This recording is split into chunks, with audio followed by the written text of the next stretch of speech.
Fred Okengo Matiang'i, one of the United Opposition leaders, Kalonzo Musyoka, Rigathi Gachagua, Eugene Wamalwa, George Natembeya, wote you can mention them, washakaa chini na kudecide ya kwamba William Ruto anaenda nyumbani in 2027.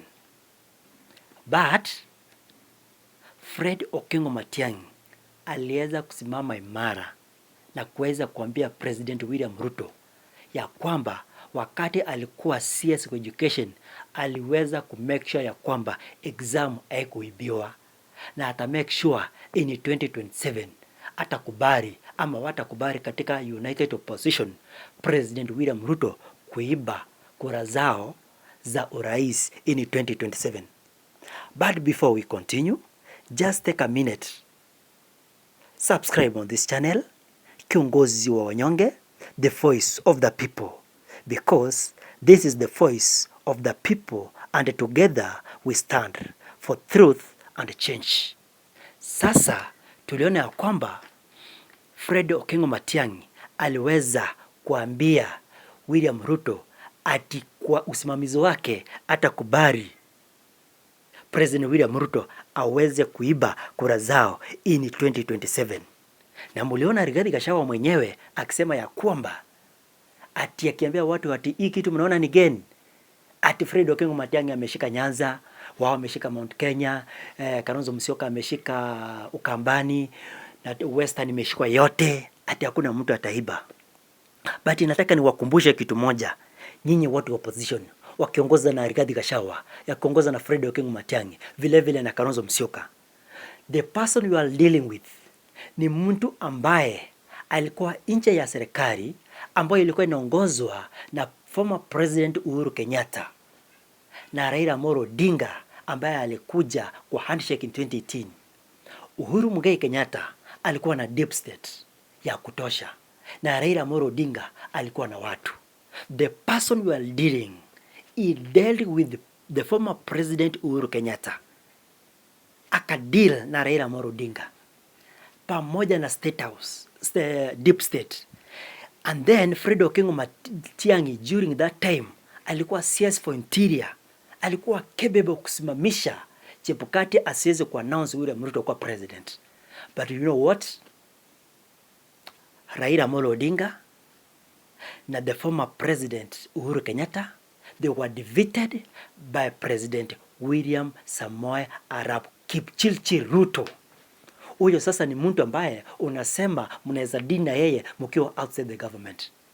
Kama President William Ruto aliweza kudeal na watu wakiwa na deep state akiwa nje ya serikali na akashinda hiyo kiti, je, mtatumia means and ways zipi ili kumake sure kwamba William Ruto amekuwa one term president na ameenda nyumbani? Na mnajua hiyo time inasemekana ya kwamba behind the corridors of power akina Kebicho alikuwa compromised, alikuwa kwa timu ya William Samoei Ruto.